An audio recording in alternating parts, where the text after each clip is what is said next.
And when you go into the theater and the lights go down and it's dark and you're watching these movies together, it doesn't matter who you are, what you look like, what kind of riding you're into, or even if you do ride a bike, we could all sit there, laugh at the same funny moments, cry at the sad moments, and enjoy these movies together. You just heard Ayleen Crotty describe the widespread appeal of Filmed by Bike, the unique bicycle film festival that she founded in Portland, Oregon, more than 20 years ago. As you will hear in this episode, the festival was a product of multiple elements that came together in the city in the early 2000s, including a diverse, vibrant bike culture that drew people like Ayleen to Portland from across the country. Whether it be organizing impromptu gatherings, supported charity rides, and even Filmed by Bike, Ayleen always approached her passion with a bicycle frame of mind.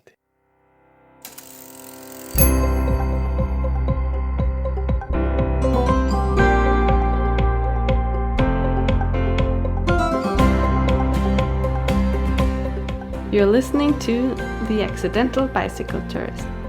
In this podcast, you'll meet people from all walks of life and learn about their most memorable bike touring experiences. This is your host, Gabriel Aldaz. Hello, bicycle touring enthusiasts. Welcome to another episode of the Accidental Bicycle Tourist podcast.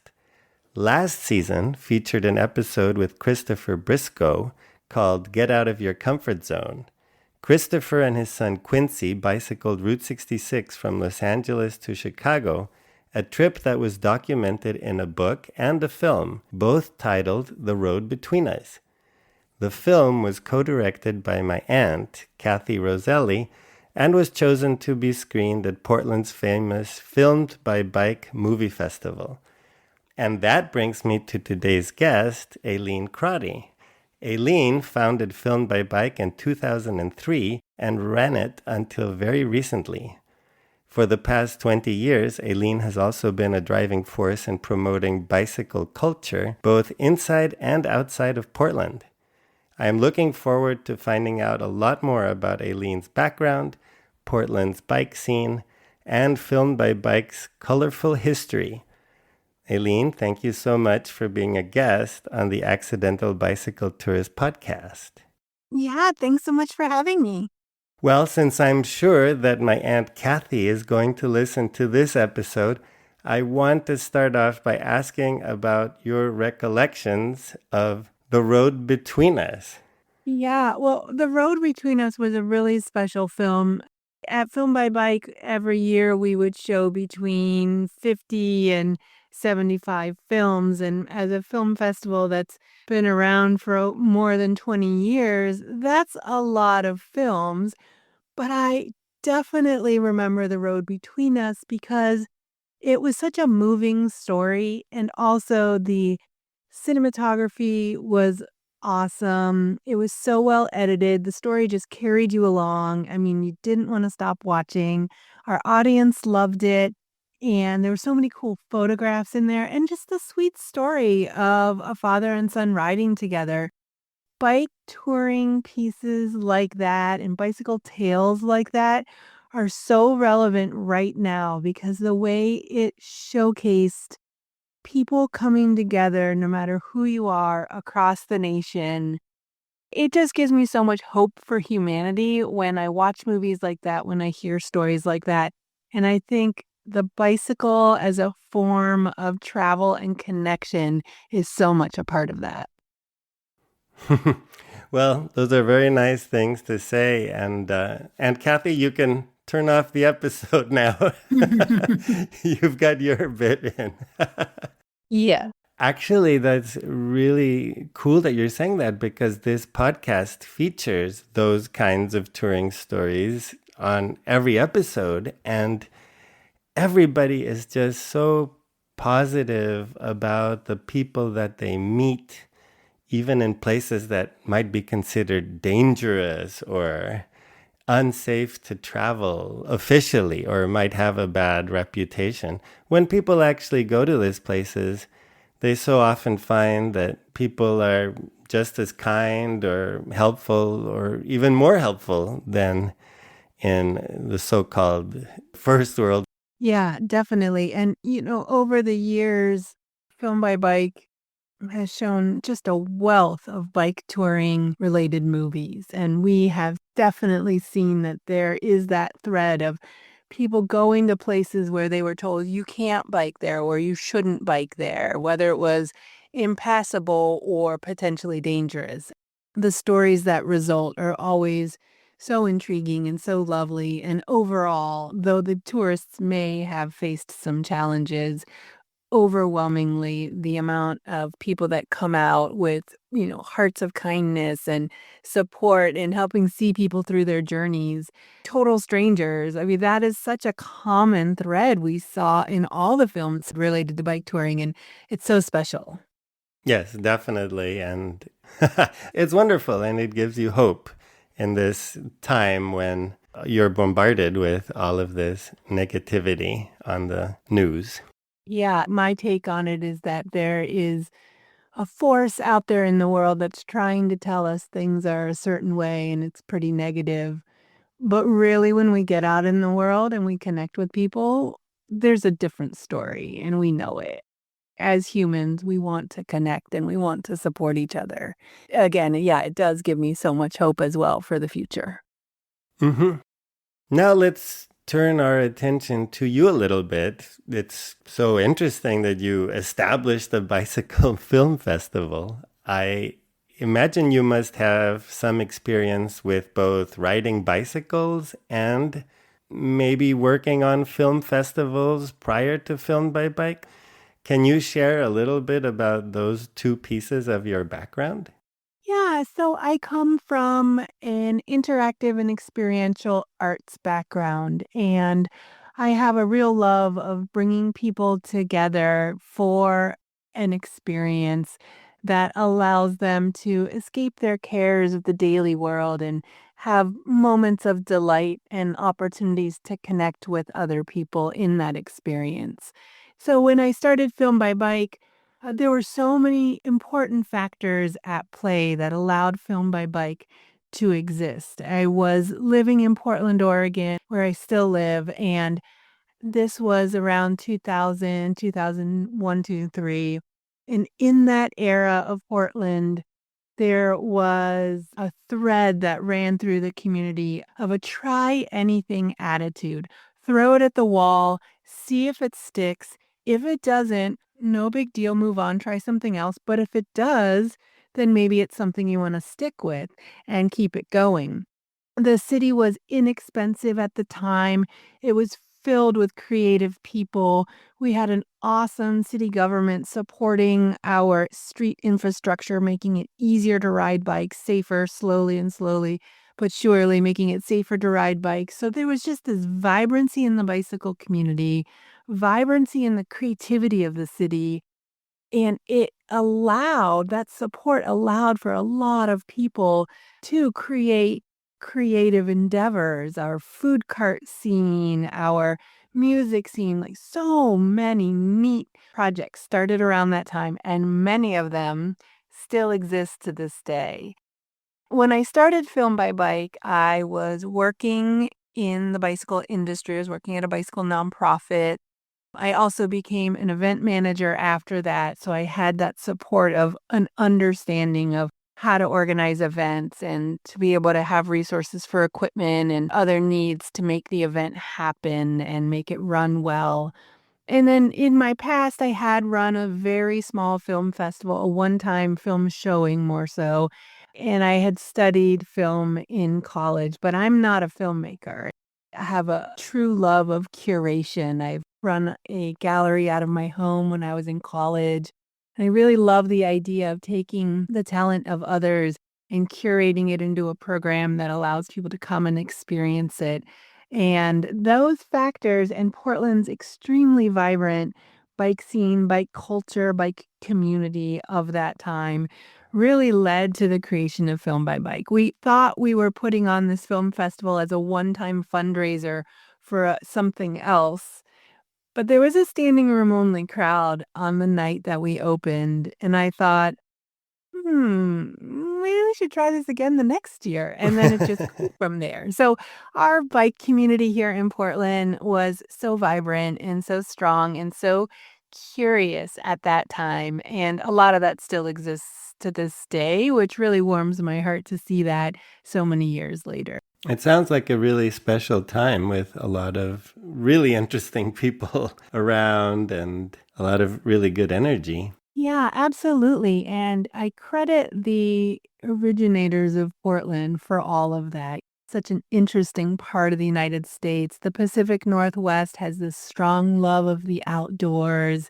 A lot of people that made this their home for generations wanted something different. They wanted to be self reliant and resilient people who appreciated the outdoors, who made companies founded on creating natural products and wholesome foods and just a lot of that really salt to the earth type people. And so fast forward, a couple generations later when I moved to town, that foundation was there for Portland and the Pacific Northwest in general. And that foundation of a love of the outdoors and being active and working together and building community definitely is what allowed us to grow as a bike community and have that foundation of the folks that came before us. I came from the Chicagoland area and moved out here. And when I moved to Portland, I was one of many who were moving out here in droves. And a lot of us come from somewhere else and chose to make this our home.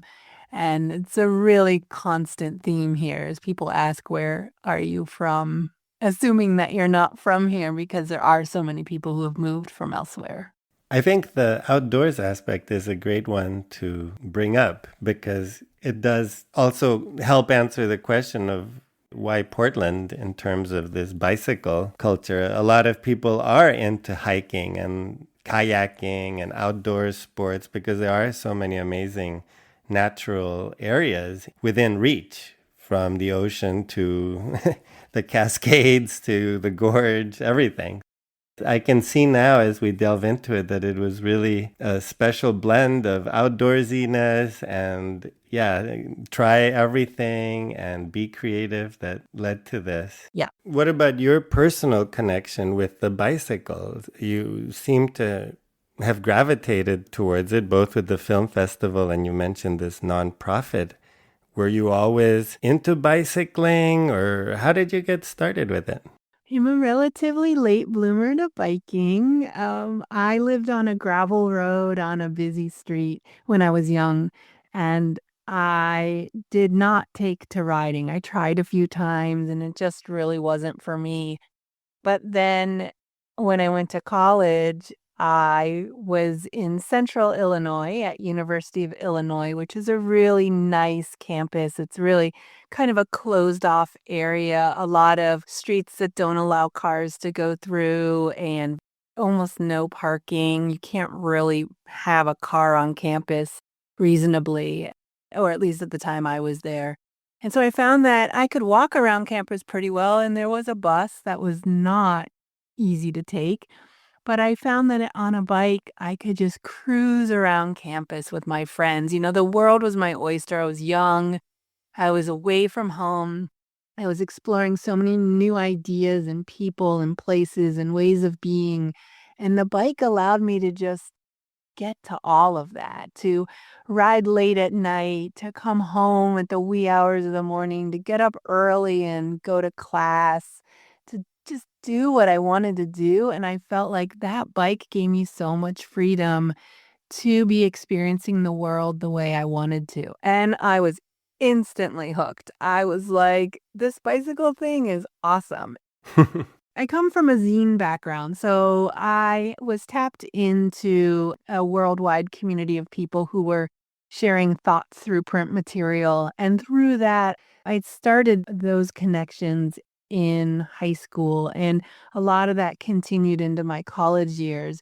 And through that network, I discovered Critical Mass out of San Francisco, and I was just floored by the idea of Critical Mass. In my small college town, we didn't have a large traffic problem. It was a small area, But the idea of critical mass bringing people together to celebrate bikes really resonated with me. So I started critical mass in my college town, and that really opened up my eyes to more of a bicycle culture and a global movement. And again, I was just hooked. I loved everything about how the bike allowed me to go further, the people I met along the way. Fast forward to 2000 and I moved to Portland. I chose Portland because I knew it was a bike-friendly city. I had visited. I loved riding here. I knew the city was dedicated to promoting bicycle infrastructure. I knew there was a bike community here, and it just seemed like such an exciting place to move somewhere where bicycles were a focus. I got involved with critical mass in Portland as well, and at the time, that was the way the bicycle community in Portland connected. People wonder if critical mass is effective or why it exists, and are they just out there blocking cars and people are trying to get home from work and they're kind of annoyed. All of that is true. I have participated in a San Francisco critical mass ride, and I have to tell you, it's a bit like anarchy on two wheels. Not everybody is into it. Can you just take a step back and tell everyone what is a critical mass ride? Yeah, so critical mass started in San Francisco as a movement to get people on their bikes together on their way home from work once a month. It has spread all over the world. The idea was to encourage people to ride together to showcase to the drivers in their cars that there was another option for getting around their region. I think in terms of inspiring people to ride bikes instead of driving, critical mass is not an effective tool for that. But for us here in Portland, our critical mass was our networking group. It was how we made connections that met each other before the time of social media. We were meeting in person because we were together once a month. It is a bit like anarchy, so we were fired up. There was this excitement, that crowd excitement of being together and riding through the streets together in that group safety. And we talked to each other. We were so fired up, we wanted to do more things related to bikes. Critical mass wasn't enough for us. Once a month was not enough. And I think a lot of us knew the tactics we were using, that tool of critical mass for advocacy and inspiring people to ride bikes. We all pretty much knew it wasn't effective, but we still kept doing it because being together, holding space and sharing space with other people who understood our passion for bikes was really powerful. There were many of us who rode our bikes to work, and we were the only one in our office or our workplace that showed up by bike. And I could ride to work and not pass another cyclist back then. It's hard to believe that here in Portland, Oregon, but it was true. And if we rode our bikes and saw another cyclist, we waved. We waved at each other because Right. there weren't many of us, and we thought, I probably know that person.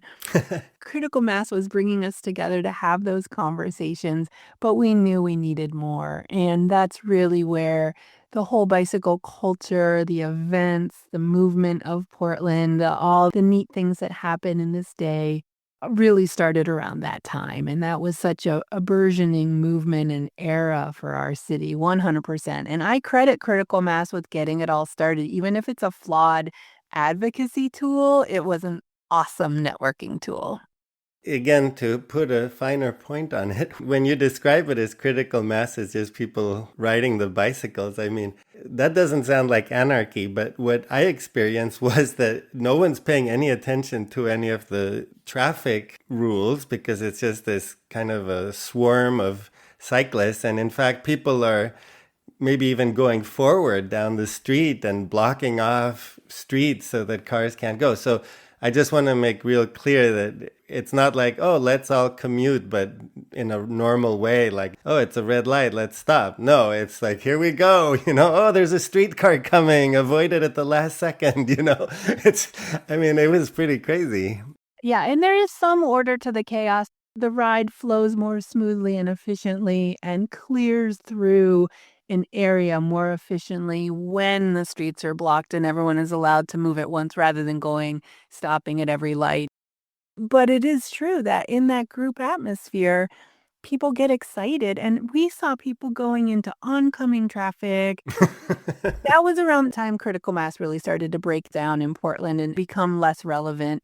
It was Friday after work, people were excited, and their tactics weren't necessarily helping us with our movement and our desire to inspire more people to ride bikes. That's when a lot of us broke off and reduced our time with critical mass and began to start other movements and opportunities and events because we saw the need for more effective community building and bicycle advocacy. My interest in it was raising awareness for drivers about bicycles as someone who also commuted to work by bike. But when you see drivers get really annoyed with cyclists, then you feel, okay, this may not be productive. Exactly. We'll move on from critical mass. I could talk about critical mass all day. It is such a rich part of our global bicycle culture. Critical mass rides happening all over the world. Really rich part of our history. And what I like to say is that Portland is beyond critical mass. We no longer need that as a tool. We have so much else available to us here in Portland these days and in many other cities. So we've come to a really beautiful place in our bicycle advocacy and our bicycle culture. Yeah, and then getting back to Film by Bike, in its inaugural year, you said that it was connected to a different event, but you didn't mention which one. Can you just go into a little more detail about that initial event? Yeah, so Portland had a summer festival called Bike Summer, which was a month-long festival celebrating bikes. There was a central organizing committee, but the committee wasn't responsible for putting on a single event. The events were hosted by community members who had an interest in a topic, and they would host maybe a heritage trees bicycle ride or a cruise along bike paths or a history tour of a neighborhood or just some sort of a hangout or something educational. So these events happened every day of the month. Some days had multiple events. Everything was free. Everything was volunteer driven. And one of those events was called the Multnomah County Bike Fair. We're in Multnomah County. And the idea was to base it on an American county fair with all the kind of country style events that would happen, but make them bike themed. So at a country fair, you might have a tractor trailer pull, but we would have, a bike trailer pull, and we would load up the bike trailers and see who could pedal and drag that trailer the furthest with the most weight. All sorts of really fun, goofy events. It was a really interesting time in Portland because so many of our events were so grassroots that we just took over a parking lot to have an event for the day or found an abandoned area of town. And we didn't have permits. We didn't have any authority to be there, any permission to be there. And for the most part, things were fun. We'd get away with a lot and, we'd for the most part clean up after ourselves, not leave a mess behind. But ultimately, these weren't sanctioned events. There were times when the events would get shut down and we'd have to end and move on. But as people began to have more responsibilities in their lives and more people started to be attracted to joining in on bike community stuff, a lot of people weren't comfortable with that side of things and that the police might come and ask us to move along. And if families got involved. They had families, they had a job to get to. We were very fortunate. Generally, we were just asked to move along. There wasn't much more serious that generally happened than that. But we decided that for Bike Summer, one of these years, for the Multnomah County Bike Fair, we wanted this event to be something sanctioned. We wanted permits. We wanted to be at a notable city park. We wanted to bring people together from all walks of life who may love bikes or be curious about bikes, but not be comfortable in an unsanctioned environment where they might be asked to leave by the property owner or the police. So Multnomah County Bike Fair was a very turning point moment in our bicycle culture because it was that first sanctioned but also grassroots event, absolutely free. No one had to pay to be there. No one had to pay to participate. So a different kind of event than a paid bicycle tour or ride, which was the only other type of event that really existed at the time.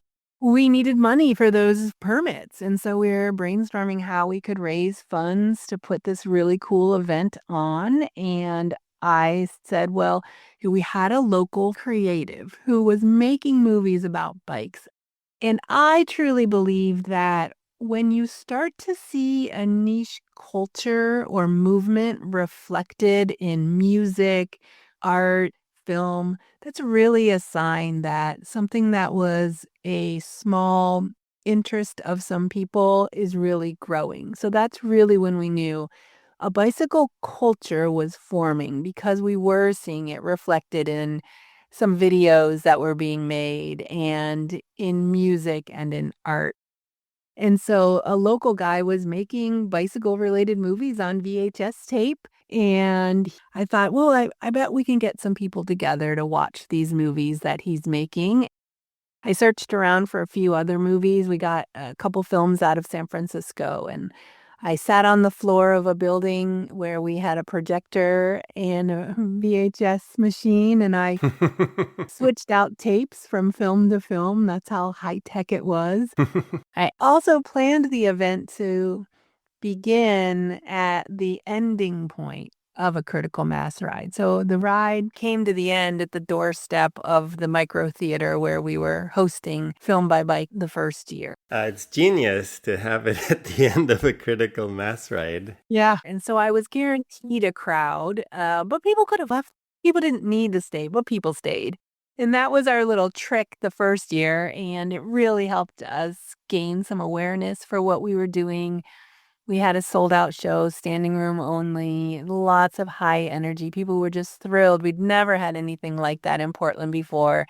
And it was very exciting to see people coming together to watch these films, to laugh together. And, it's that really goofy niche humor. It wasn't anything high production value, but it didn't matter. Just seeing ourselves, seeing our interest reflected on screen was really powerful.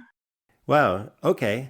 That's a really cool start. And you had some kind of venue, I guess, that you had rented out or allowed you to have your little VHS setup? Yeah, and that was another part of the many factors that came together to make Film by Bike happen really were a result of this being a time in Portland where everything was very accessible.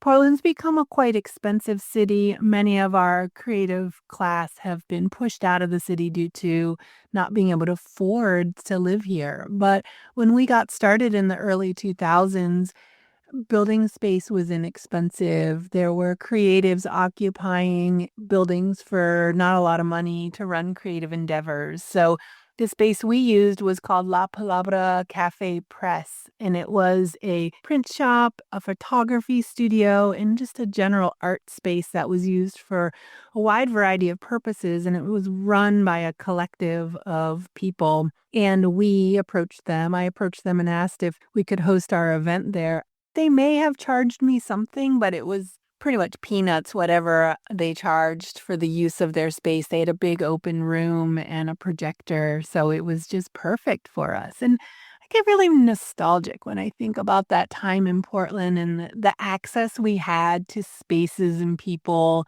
without money being as much of a factor. I mean, money still needed to be there, and we still exchanged money to make things happen, but it wasn't such significant money, and we weren't struggling as much to pay our rent the way a lot of people struggle to pay their rent in Portland these days. What other events were you involved in besides Film by Bike? I was very involved in the initial years of what was called Bike Summer and then became Pedalpalooza. So it started as a 2-week festival. Then it grew to a month-long festival, and now it exists as a summertime festival, so June, July, and August. And there are hundreds of events throughout the summer. And I'm no longer involved, though I do attend a lot of the events. And so fun to see that it is flourishing and just the creativity behind all of it. So I was very much a part of that. And then my job became, when I left the nonprofit, the community cycling centers where I had been working, I joined a company focused on bicycle event management, and we produced events all throughout Oregon and into Washington, focused on primarily one-day cycling events that were fundraisers for nonprofit organizations. So we worked with the American Lung Association, and we worked with the Alzheimer's Association and ALS Association and many other organizations, putting on one-day bike events like century rides. We ran a mountain bike event in Oregon that I remained involved with for many, many years. And so this idea of bringing people together was another theme. In this case, it was paid events, so it was a different audience, but I still saw that same energy and excitement of people just being together with bikers for the day. And some of our events had as many as 2,000 participants and 3,000 spectators all gathering together. And those were some really special moments. Event management is a lot of work, and I'm thankful to no longer be in that industry, but I learned a lot. I was in that industry for about 14 years, and it was a lot of fun. And were you inspired to do any of the rides yourself? A supported ride is awesome. Going out on your own, touring, riding, all of that's great too. But man, sometimes it's so nice to just jump on your bike with a bunch of other people and not have to think about anything, not have to plan your route, not have to bring your own food. You sit down at the finish line and you enjoy a dinner that's been prepared for you. It's really luxurious, especially when you know it's supporting a good cause. That can feel really good to be engaged in those paid events. But yeah, I definitely got to participate in a handful of them, and it's a lot of fun to go out there and see parts of the state that I wouldn't necessarily have seen otherwise. Nice. Not everybody is comfortable being self-supported, so supported rides really offer an opportunity to build that ride community amongst people who would never do it on their own. Some of those riders, they wouldn't feel comfortable, and just personal safety or personal interest or not enough time in the day, so many different reasons.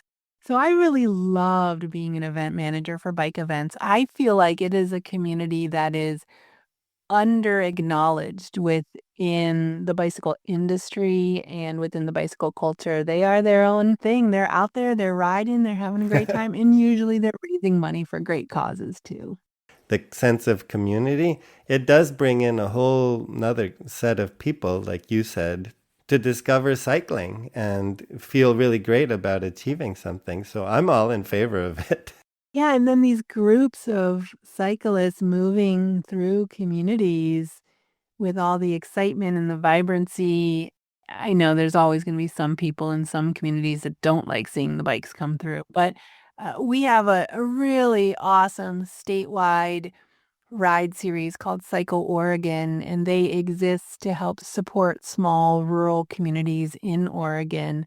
They have a week-long version and some shorter versions, and they've been around for 30 plus years.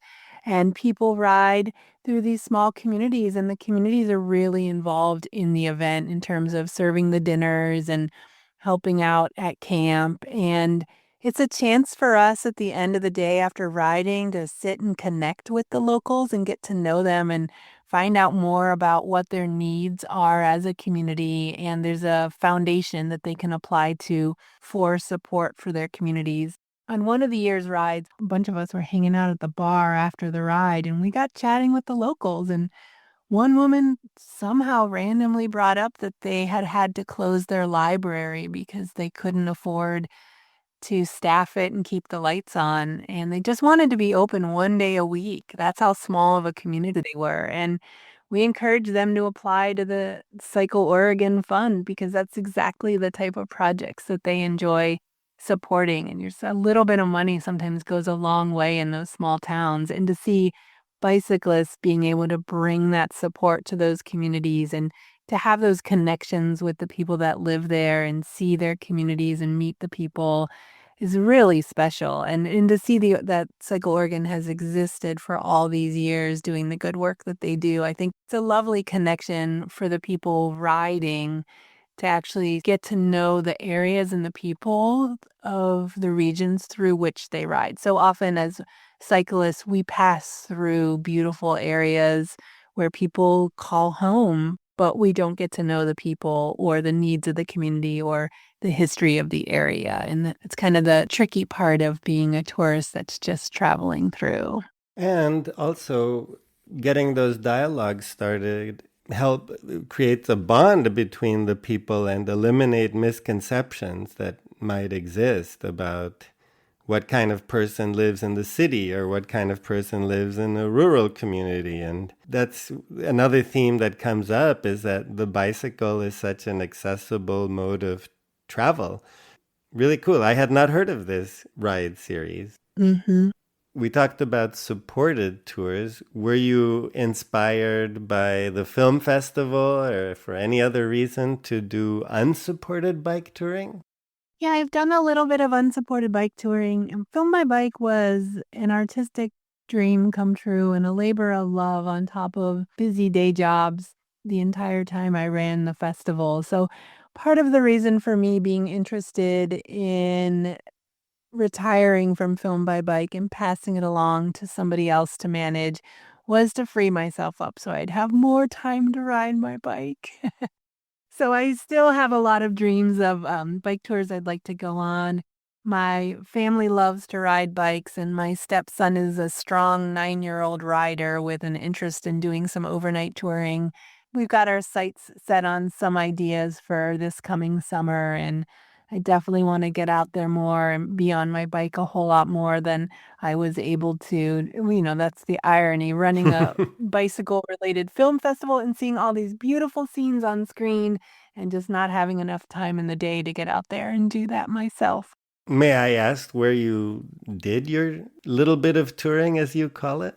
Let's see. One of the fun trips I took was I had a wedding in rural Vermont to go to. And I flew into Massachusetts or I flew into Connecticut, and I rode through Massachusetts on my way to Vermont. And I had a folding bike. I'd never done any touring before, and this was before people really used the internet for research very much.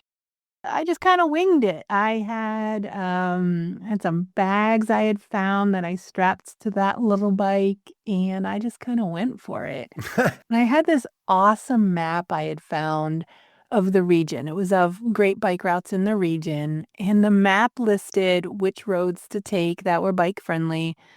It did not have many indicators on the map, but one of the things it did indicate was ice cream shops. It was like, hey, we'll show you where the bike shops are, where the ice cream shops are, and where bike-friendly overnight accommodations are. I thought I wish I still had that map. It was so great. Yeah, that's awesome. It worked out. I had a hard time finding tubes for that funky little bike at the time, but it all worked out, and I was all alone, and I don't remember getting lost.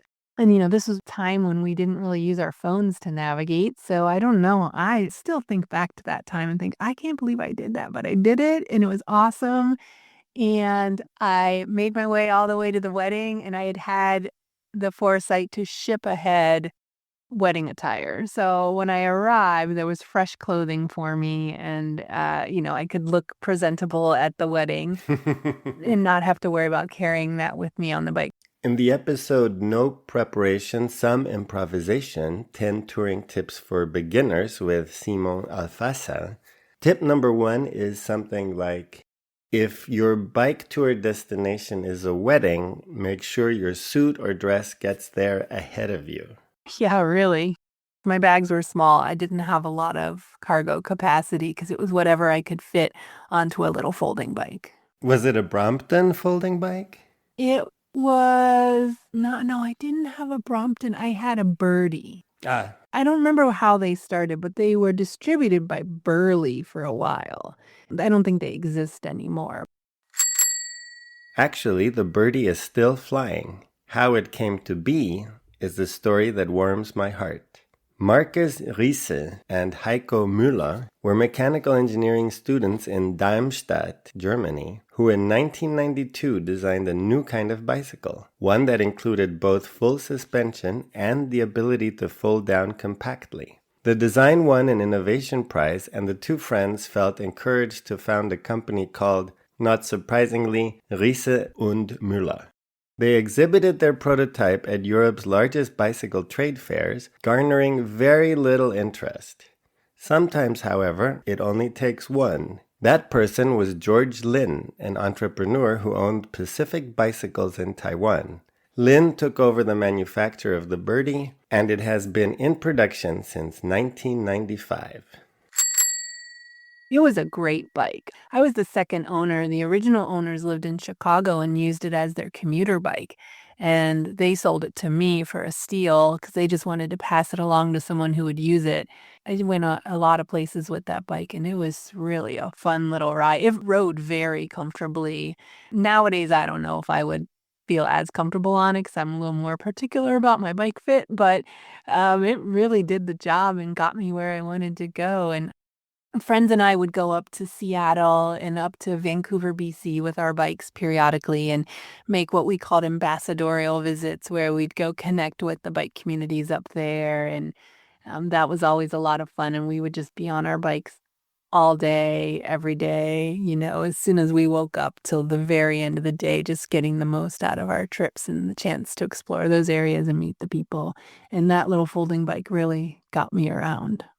I'm still curious about how you had to go to this wedding and you decided to fly into Connecticut, if it was Connecticut. That's very unusual, I would have to say. The folding bike has the advantage that you could easily check it in, right? Yeah. Still, just this idea of flying into some other place and using this map of ice cream shops to guide you. I mean, do you have any other recollections about what pushed you in that direction? Well, I don't recall exactly, but when I think about it, I think, okay, what would I have been thinking? I fly in here, I rent a car, I drive to my friend's rural property. I was car free at the time. I had a driver's license, but I was car free. And Okay. the thought of renting a car to me seemed, it's so silly. You rent it, you drive to the farm. We were going to stay at the land for, 2 days. And I just thought, wow. And then I just have this car sitting there. It didn't make a lot of sense to me. And I thought, oh, I could also fly in and then ride my bike. I don't know. It made sense at the No, time, and I wish I still thought like that. yeah, the fact that you were car free was the key point there. And I was young. Yeah.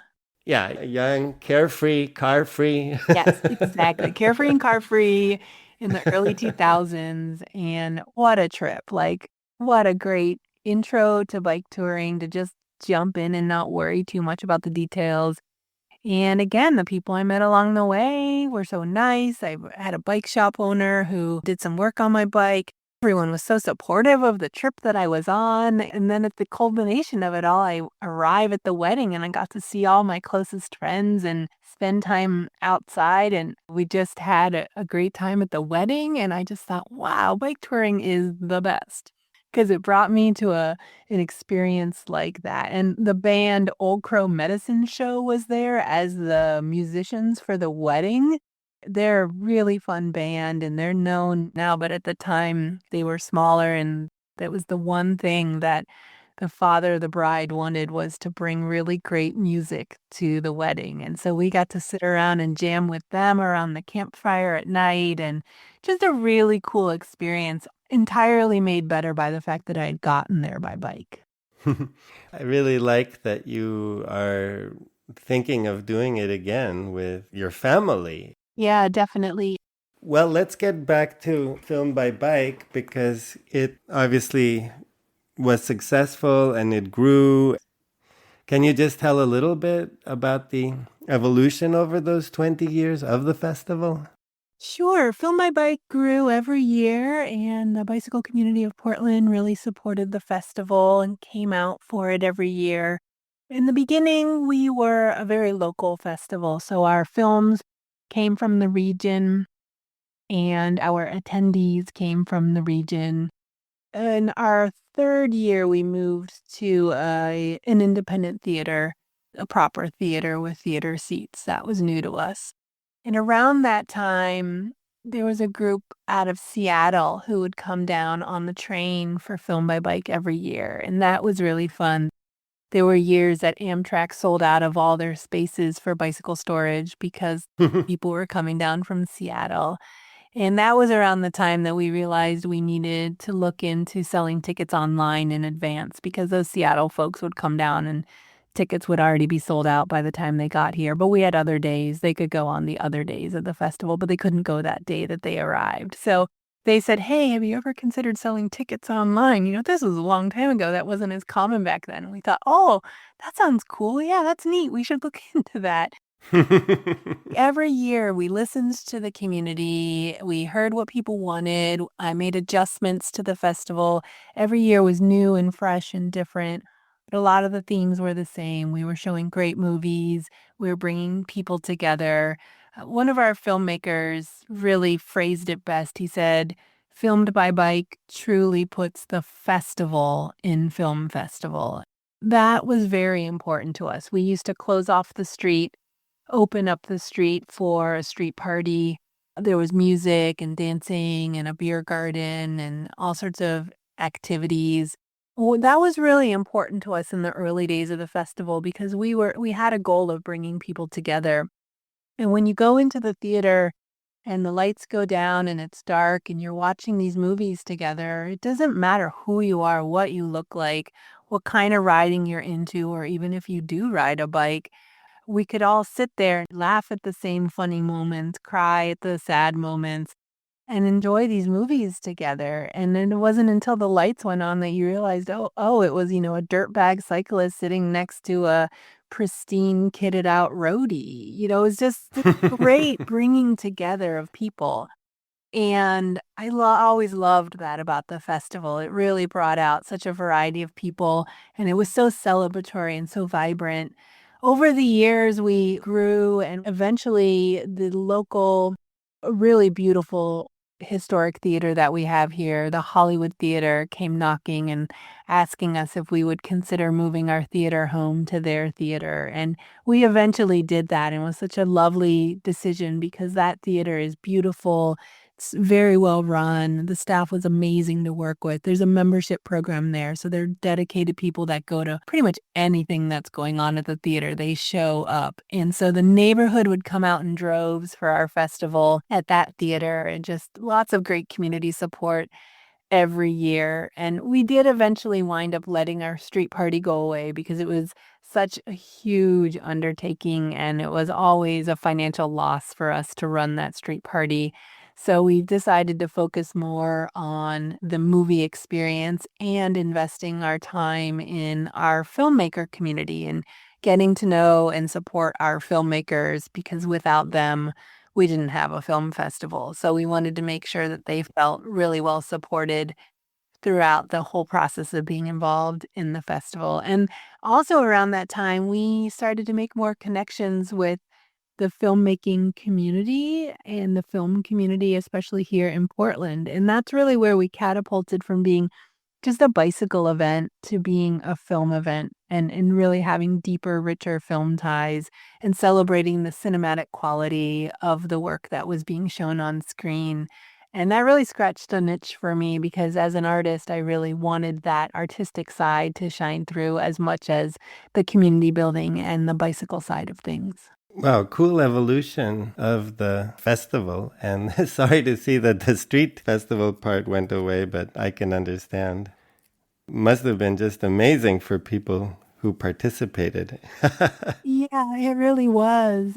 A lot of other communities would see that vibrancy, and nonprofits and bicycle endeavors in other communities are always so hard pressed to put something together where they can raise funds for the good work that they're doing. And the actual planning of an event is so extreme, and it takes so much time and energy and cost that we were eventually able to offer Film by Bike as a packaged program that people could show in other communities, just like the Banff Film Festival travels, or the Wild and Scenic Film Festival that travels to other places.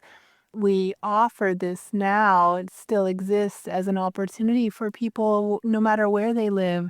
They can bring Film by Bike to their community, and we offer a package program of films and all the marketing resources that they need to put on the show themselves and to keep 100% of the proceeds from those shows. So all over the world, there are groups showing Film by Bike, and we're able to export a little bit of our excitement about bike culture and bring these curated programs to other cities. And that's really the evolution of Film by Bike, to grow from this bicycle-friendly community and the spirit of sharing the road and working together and building community, and to be able to export a little bit of that to these other communities as we help them raise funds for their own community endeavors. I can't emphasize enough how cool that is and how easy it is to get those shows started. Some of the cities that host Film by Bike have been hosting for more than 10 years. Ithaca, New York, and Boise, Idaho. There was a statewide organization in Idaho. The Idaho Walk Bike Alliance hosted shows all throughout the state of Idaho. And so I really want to encourage listeners, if they have a bicycle community that they're looking to galvanize or grow or raise funds for projects, it's such a neat opportunity without having to find the films or create a film festival yourself. It's already there for you, and it's there to support community endeavors. The Film by Bike website has all the information on hosting a Film by Bike event. And the new owners, Eric and Alden, who are awesome, are happy to talk through that process with people. They are also filmmakers, they're cyclists, they're bike tourists. They've got it all. So they're awesome. And I'm so thrilled to see the film festival in their hands now. They and their team are going to do great things with the festival. So I have to interview Alden next. Great. The funny thing is, when he first approached us with the concept of taking on Film by Bike, and I heard about the kind of events that he did, I thought, well, those are the kind of movies we show, because our audience loves to see those wild adventures of people going to these far off, extremely rugged places like the Silk Road mountain bike event. It's just really impressive, the type of riding he does. And then Eric, the other main owner of the festival, has done a lot of bike touring and has a popular YouTube channel where he shares his journey as someone who's diabetic and tours by bike. Well, maybe Alden will introduce me to Eric, and he'll be yet another guest on the show. That would be great. Have you met some of the filmmakers and heard their stories? One of our favorite filmmakers at Film by Bike over the years that we showed many of his films was Joey Schusler out of, I believe, Boulder, Colorado. And definitely Colorado. I'm not positive it's Boulder. Anyway, he is a rugged rider, like Silk Mountain Road style. He would go to Kyrgyzstan. He would go to Mongolia, ride through these areas that don't have a designated bike route. He's just making it happen. He would bring all of his camera equipment and he would document it. And he's a beautiful storyteller. So they were captivating films that really just drew you in, and the landscapes and the beauty of the place. You really got a sense of where they were in their journey and the hardships and the beauty and the people they met along the way. But then I would think about that, because he's out there sleeping in a tiny tent, and he definitely has to be concerned with the weight that he's carrying, and he's on these rugged roads. And he's bringing this very expensive, high-end equipment with him. The nice thing is that over the years, film equipment really has come down, both in some ways in cost, but also in size. And so people are able to travel with pretty high quality equipment that doesn't have to be as large as it once was. But it's still quite a commitment, and you have to be careful not to break it, even though you're in these rugged situations and your luggage is being thrown around as you're, doing your transport to get from here to the next point, and then riding on these rugged roads. So it's always been really fascinating and impressive to me. Whenever we were able to bring filmmakers to the festival to give people a chance to meet them and hear more about their story, I always loved having the filmmakers who worked on bike touring pieces, because it was a chance to hear more about their equipment and those logistics and how they were able to make that happen, and then translate that to the big screen with these beautiful films that they wove together from that adventure. the equipment has gotten lighter. But keep in mind, though, that now there's also the drone. You have to have the drone with you, and you have to have the steady cam so that when you're writing, it's looking smooth. Sometimes you have a cyclist and they actually have a team of people that are kind of behind the scenes. And it's all supposed to be very, rugged. And in reality, it's not as unsupported because you have this team that's gathering film and carrying some of the gear. So, just as a final point, did you encounter any of those situations where there was a cyclist and then there was at least one or two other people following them at a distance?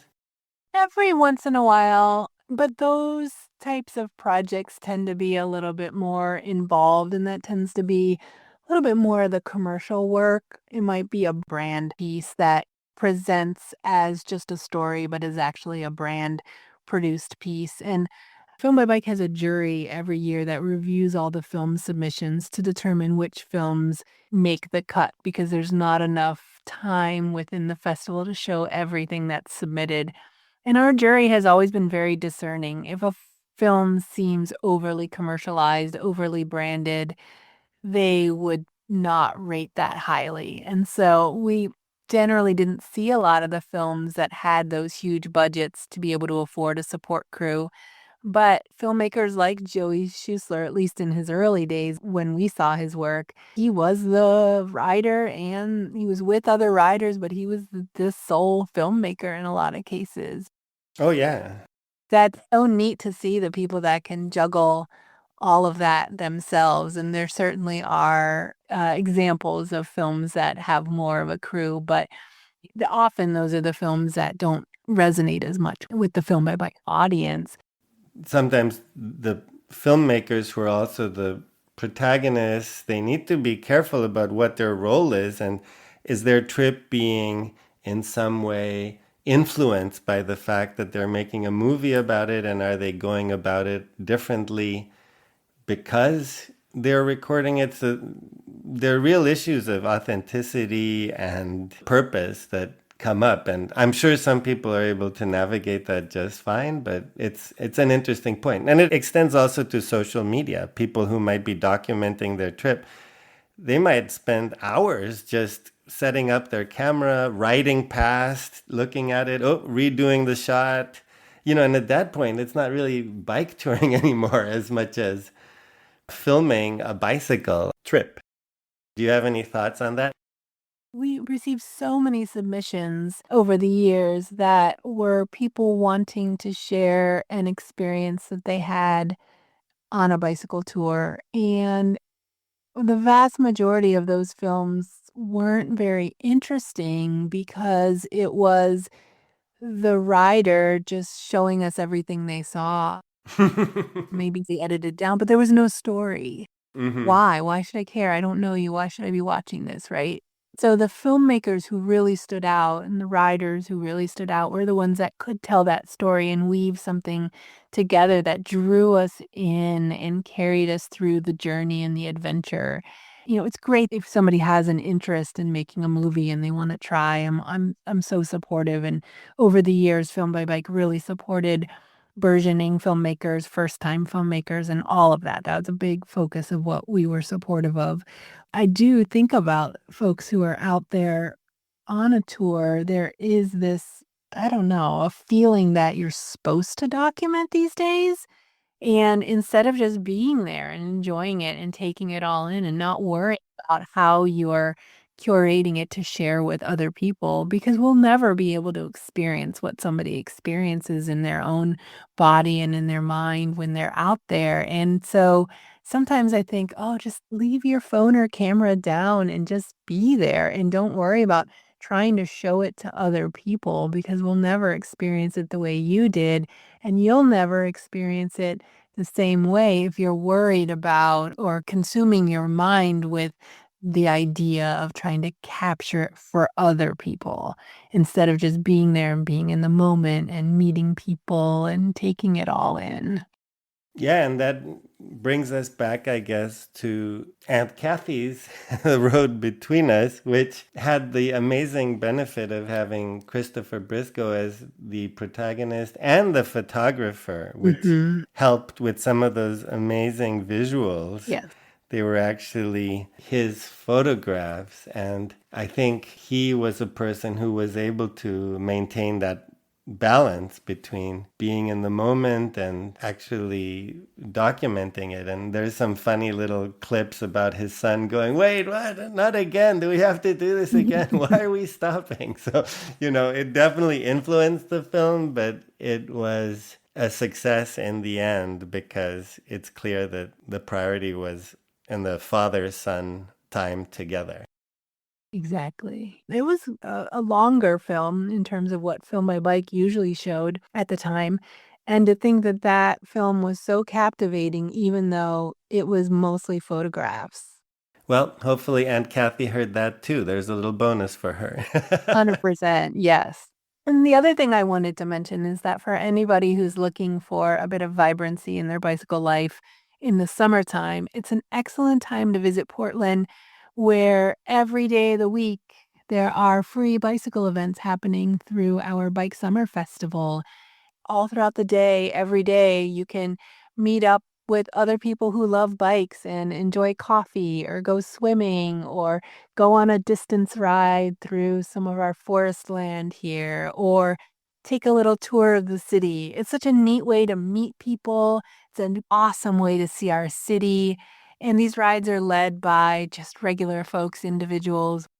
And as our country gets more and more disjointed and fractioned, and people move into different camps with political beliefs, just getting together on bikes and sharing time together, moving through the world on two wheels, I just think is really important. Meeting each other where we are and just sharing time together. Such a great way to combat all the negativity that's out there. And again, as I started off this call talking about, I'm a firm believer that that negativity we hear about, it exists, but it is not the entirety of what's really happening in our society and in humanity. There's so much more happening, and I want to see us focused on that and making time for those in-person connections with other people, and cycling is such a beautiful way to do that.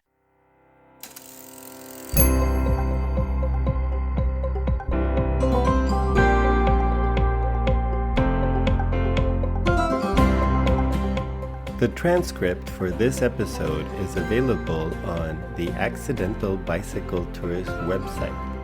I welcome feedback and suggestions for this and other episodes. You'll find a link to all contact information in the show notes.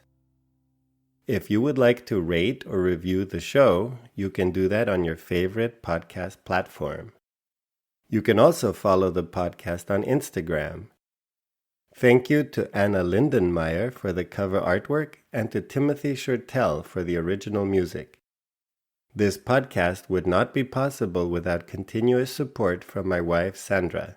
And thank you so much for listening. I hope the episode will inspire you to get out and see where the road leads you. That was Reverend Phil. And when you say reverend, I mean, is that an unusual first name, or is he an ordained priest, or what is this reverend? Oh, I believe he might be ordained through the Universal Life Church, which just about anyone can get ordained through.